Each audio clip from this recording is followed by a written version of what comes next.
Hello and welcome to Vassar Campfire Stories, a podcast where we listen to students talk about their spooky experiences on Vassar College's campus and how that experience changes the land of the living.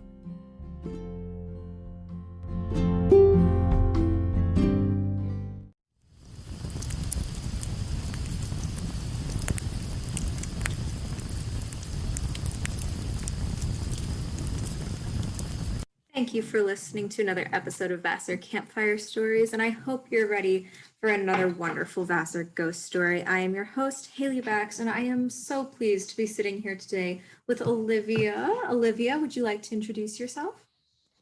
Hi, I'm Olivia. I am currently a senior here, and I am a double major in Japanese and art history. Lovely, a senior, so we're getting your story before you go off and graduate for the archives. Yes.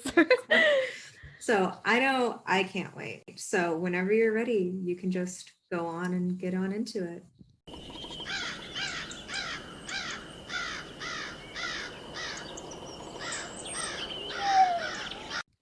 Okay, so I'll try to do this the best that I can again. But so this happened in freshman year. I think it was the spring, and it starts on a pretty clear night out. I remember this because I was able to go out front of Joss where I lived with my friends, and we were just sitting around on Joss Beach hanging out. Not super cold. We called my friend over from Raymond to come out and hang out with us. And we sat down in a circle of about maybe 4 people, I think. We were just talking, and then we started singing a little bit just for fun because a lot of us were in student choir, and it was a little stupid, but we kept going around and we just were singing, and it just kind of got like a little bit more like weirder, just a little bit like felt like we were almost in a trance-like state, which has happened other times, but never in this sense where we were just singing. And I go inside, and I don't know if y'all know Joss super well, but on the right when you go in, and I think on the left too, there is a little window that doesn't really make any sense as to why it's there. A little bit behind that window, I see this spider hanging from the ceiling. So this is the only time I've ever seen a spider hanging from the ceiling at Vassar College, which I consider very fortunate because I don't really like them. Um, but I say, wow, look at that spider. So I take a picture of it just because it's right there. I mean, I almost ran into it. So we're in the middle of the building. So I had entered through the main entrance, and I walk up the stairs and I go up to my 4th floor room, which of course I live on the 4th floor, and I don't love the 4th floor of Joss. So it's not like a place that I feel super comfortable in, period, because it's up so many stairs and so hard to get to. I lived around the middle. So I would go to the bathroom west, potentially. I get really disoriented in buildings. So you go up the stairs and go straight left. That is the west bathroom. Okay, thank you. my sense of direction's so bad, especially because I lived in Fortran. So it was like I never knew. Um, so I went down there, just go into the bathroom and to brush my teeth and stuff. And so I'm in the bathroom stall and nobody else is there. And I hear the door creak open. The lights are all on. It's normal. I think I'm in the first stall, closest to the door. And the door creaks open a little bit, and I hear someone walk in.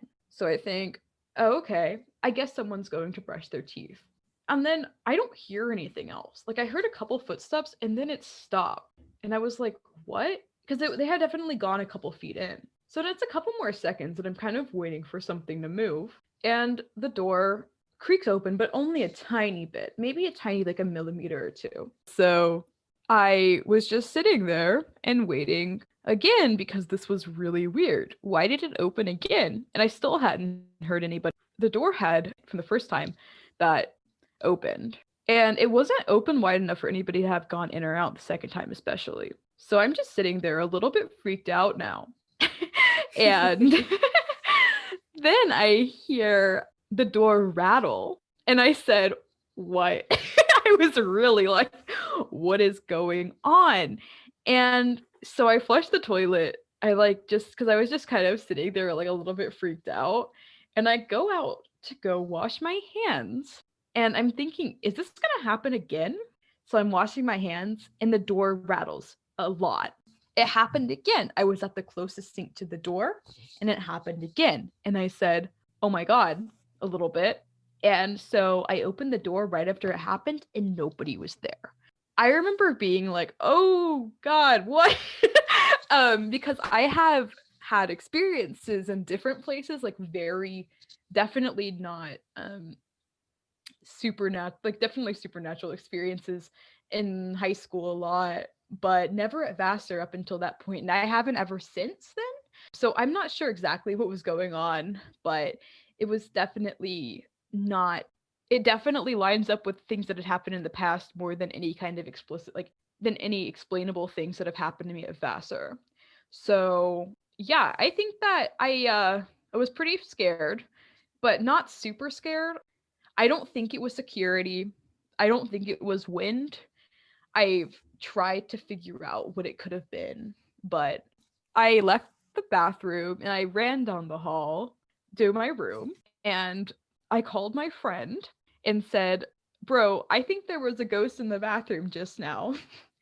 And she said, "Oh, okay, tell me what happened." So I did. And then I went out into the hallway because I was being too loud. I was being very loud because I was pretty freaked out.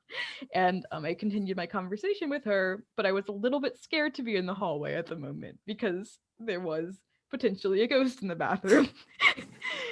And it was probably also 2 a.m. or 1 a.m. So I was kind of tired, which amplified the experience. But yeah, that's my story. I love it. I love it when ghosts seem to find us when we're at our most vulnerable. So, one of my questions for you is you kind of said that you never liked the fourth floor, excuse me, to begin with, which I was just wondering, was that like an energy that you felt, or just the fact that it was up 3 flights of stairs and Joss does not have an elevator? Oh, it's solely the latter. I just did not want to walk up. I honestly, I really liked the atmosphere was great. The room was very nice. Everybody was very nice. I liked it. It was just going up those stairs, like after a long day of class, was so just tiring. I was like, every time I was like, oh, out of breath. Like I'm just give me to my room. Like, yeah. Did you have a feeling of the energy? Do you think it was malicious or more playful? Do you have any idea? I mean, I know you were scared. I was more scared because I was startled. I've definitely been in places with very bad energy, and I think it had a very neutral kind of energy. That night was weird because we made it weird, and I think that might have been why something happened, was because we were just being like, I don't know, weird. um, so overall, I think that it had a fine energy to it. No malicious. I can't really think of anywhere on Vassar's campus where I've experienced any kind of maliciousness in the energy. I think if anything, it's just coming from inside. If that happens to me. And you mentioned that you've had experiences in the past, and you haven't really had any at Vassar. So I was wondering if that changed Vassar for you at all, the presence or lack thereof of spirits. I kind of wish at the time was wanting more to happen, I guess, but I think that it didn't really change the way I think about Vassar. I definitely feel like I was happy to know that something weird had happened because my life in high school had been just a one weird thing happening after another. But if anything, it just really was like, oh, okay. I mean, I was over it like in 2 days. Like, I mean, I didn't really want to go back to the bathroom for very long in the middle of the night. I think I went to the other bathroom once or twice after that, but it didn't really change my opinion about anything. Well, I'm glad to hear that it didn't have any lasting effect. Anything too startling. So I just wonder, because the other stories, the essence seemed to be almost more playful, not entirely negative. Or I guess there's actually a theory that there's two fairies of different energies. My own theory is that maybe since you were in such a, I'll use your words, trance-like state before going inside, it It almost felt like you would be willing to play. Yeah, I mean, I totally have only felt that state kind of happen once before while I was at Vassar. And that was when I was with my friends, two of my close friends who were actually both in that same circle. We were by Sunset Lake and we started singing this song that I had written just for fun. We still do it sometimes just for fun. And I don't know what happened, but we got really into it, I guess. And as we got into it, it went from a sunny day to a storm blowing in over the course of 2 minutes. And that was the only other time I felt like that at Vassar. So I wonder if, like, I feel like that might have some sort of kind of energy, like opening up or something. I'm not really sure though, because I don't like study this stuff or anything. I'm just speaking from like weird things that have happened to me. But Yeah, and I'm interested in the weird things that happen to you. So you were kind of doing a similar thing as on Job Beach, and it almost seemed like the weather changed in the blink of an eye. oh, it didn't seem like it. I don't know if it was on the forecast or not, but it sure did. It was just like all of a sudden the wind started blowing and it was like, whoo. And then we were there on this bench. We were like, whoa, we just did that. Also, we were all sober. I want to point that out during all of these. Yeah. All of my ghost stories have been sober. Oh my god. Would you count that as a paranormal experience? No, I don't think so. Because I mean, I don't really know. I guess like it's kind of hard to define. Like shaking the door was it was physical, which was weird because I hadn't really experienced that many like physical things before like that. I mean, I'm still wondering if it could have been security, but it happened 4 times in a like 1 minute or 2 minute period. And then the footsteps the first time and nobody was in the bathroom. So I really can't explain it. So I don't know. It's kind of weird. I don't think security would just rattle the knob. Yeah, and especially like I checked it right after the last time it happened. Yeah. Too, washing my hands right next to the door. So like I said, you don't have to go through any doors to get to that bathroom. Right. So I could see down both hallways. So it was like I would have seen anybody in that last second after having shaken that doorknob. Yeah. So for people that don't understand Joss's architecture, basically Joss is in a U, much like Jewett.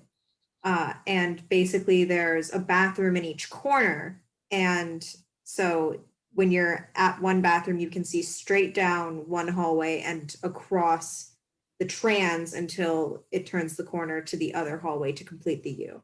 And so when you come out of one bathroom, unless someone, I guess, immediately goes into their room that's right next to the bathroom, but then I'd imagine you would have heard that door and would have seen the door closing.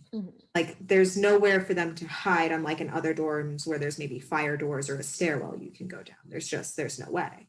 I kind of feel the need to explain because kids can't go exploring these dorms if they're interested in hearing the stories because we're not allowed to. So thank you so much for being here. Thank you for sharing your story. And I don't know if you want more ghostly experiences or not, but I wish for whatever you want. That'd be kind of lit. Well, then I hope you get many visitors from the other dimensions. Thank you for talking to me, and I wish you luck.